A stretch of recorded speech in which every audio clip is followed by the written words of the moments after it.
छोटे भाई का हक अगर आप मारिएगा तो आप पूरी तरीके से बर्बाद हो जाइएगा। हिस्सा तो हम लेंगे, और अगर आप हिस्सा नहीं देंगे तो भगवान सब देख रहे हैं, वही बता देंगे कि किसका कितना हिस्सा है। अब ये आप सोच रहे होंगे कि हम क्या कह रहे हैं।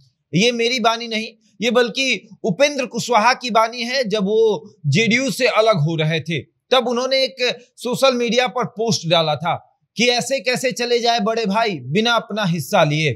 और उसके बाद जेडीयू के तमाम नेताओं का बयान आने लगा था। जेडीयू के तमाम नेताओं का ये कहना था कि भाड़े के मकान में रहने वाला ये नहीं सोचता कि वो मकान उसका है। अगर वो सोच ले कि वो मकान जो है वो उसका हो गया है और उस मकान में उसको हिस्सा मिलेगा तो ये उसकी बेवकूफी होगी। और उसके बाद उपेंद्र कुशवाहा ने कहा था कि हिस्सा तो चाहिए, हिस्सा नहीं दीजिएगा तो भगवान है ना, भगवान सब देख रहे हैं, हिस्सा हमें मिल जाएगा। और उपेंद्र कुशवाहा के उस बयान के बाद उपेंद्र कुशवाहा ने तो जेडीयू छोड़ा, लेकिन उसके बाद जेडीयू लगातार टूटी। आए दिन खबर आ रही है कि जेडीयू के बड़े बड़े नेता जेडीयू का साथ छोड़ रहे हैं, लेकिन फिर भी नीतीश कुमार को कुछ पता नहीं है।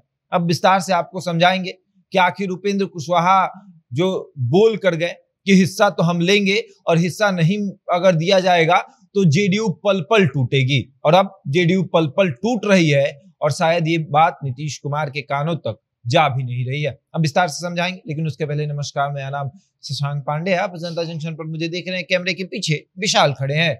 और अब रणवीर नंदन ने जेडीयू छोड़ा, और रणवीर नंदन के जेडीयू छोड़ने के बाद जेडीयू के प्रदेश उपाध्यक्ष ललन पासवान ने जेडीयू का साथ छोड़ दिया। ललन पासवान ने एक पत्र लिखा, उस पत्र में बहुत सारे आरोप लगाए। उन्होंने इस बात का जिक्र किया कि जिस लालू यादव ने बिहार को पूरी तरीके से बर्बाद किया, जिस लालू यादव ने बिहार में जंगल राज स्थापित किया, आज हमारे मुखिया उसी के साथ जाकर बिहार को पूरी तरीके से बर्बाद कर रहे हैं। और फिर ललन पासवान ने जेडीयू के पद से इस्तीफा दे दिया। ललन पासवान पूर्व विधायक और जेडीयू के प्रदेश उपाध्यक्ष नीतीश कुमार के बेहद करीबी थे। कई बार वो नीतीश कुमार से 1-to-1 मुलाकात कर चुके थे और नीतीश कुमार से उनकी अच्छी खासी बातचीत होती थी। और नीतीश कुमार समझते थे कि दो साधों को साधना है तो ललन पासवान को साथ रखना पड़ेगा, और ललन पासवान को वो साथ रखते थे। लेकिन अब ललन पासवान ने डायरेक्ट मुख्यमंत्री के ऊपर आरोप लगाया है। उन्होंने कह दिया है कि हमारे जो मुखिया हैं वो ये नहीं देख रहे हैं कि बिहार कहां जा रहा है।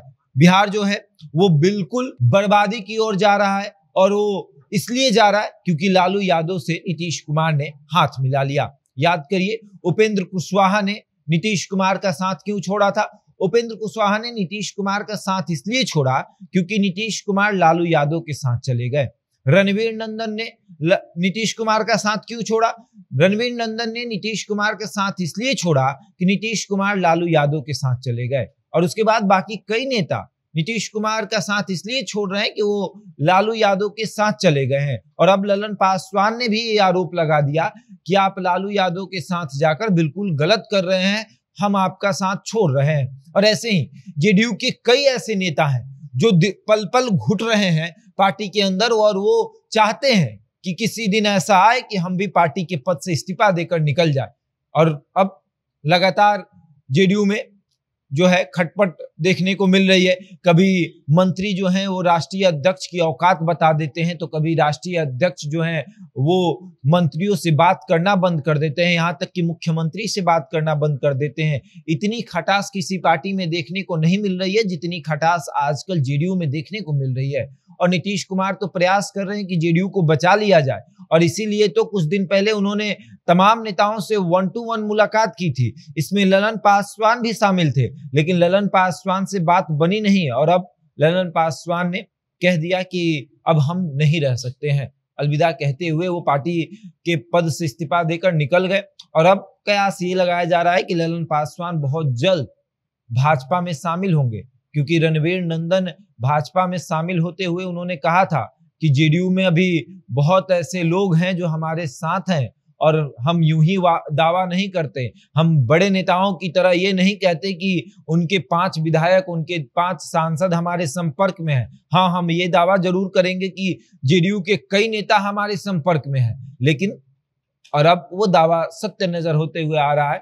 और रणवीर नंदन अब खुशी खुशी कह रहे हैं कि देख लीजिए, हमने जो कहा था वो हमने कर दिखाया। जेडीयू का कुनबा धीरे धीरे जो है वो बिखरते जा रहा है और नीतीश कुमार हाथ पर हाथ धर के बैठे हुए हैं। वो प्रधानमंत्री बनने का सपना देख रहे हैं, लेकिन इधर जेडीयू पल पल टूट रहा है और ललन सिंह जो है वो ये देख रहे हैं कि आखिर जेडीयू टूट क्यों रहा है। जेडीयू हमेशा से टूटते आया है, चाहे आप शरद यादव की बात कर ले या फिर आप आरसीपी सिंह की बात कर ले। उपेंद्र कुशवाहा तो ये तीसरी बार जेडीयू से अलग हुए हैं और ऐसे न जाने कितने नेता जेडीयू का साथ छोड़कर जा चुके हैं। और नीतीश कुमार का मानना है कि जिनको रहना है वो रहेंगे, जिनको जाना है वो जाएंगे। किसी के जाने से कोई फर्क नहीं पड़ता है, किसी के रहने से कोई फर्क नहीं पड़ता है। पार्टी है, चलती रहेगी और अगर पार्टी नहीं चलेगी तो नीतीश कुमार तो मुख्यमंत्री हैं ही, पार्टी को चला ही लेंगे। अब आगे देखिए क्या होता है। जेडीयू क्या इसी तरीके से पल पल टूटेगी? प्रतिदिन एक खबर चलेगा कि जेडीयू के अंदर टूट हो गई और नीतीश कुमार के कानों तक ये बात पहुंच ही नहीं पाएगी। बहरहाल इस खबर में इतना ही। बने रहे हमारे साथ और देखते रहे जनता जंक्शन।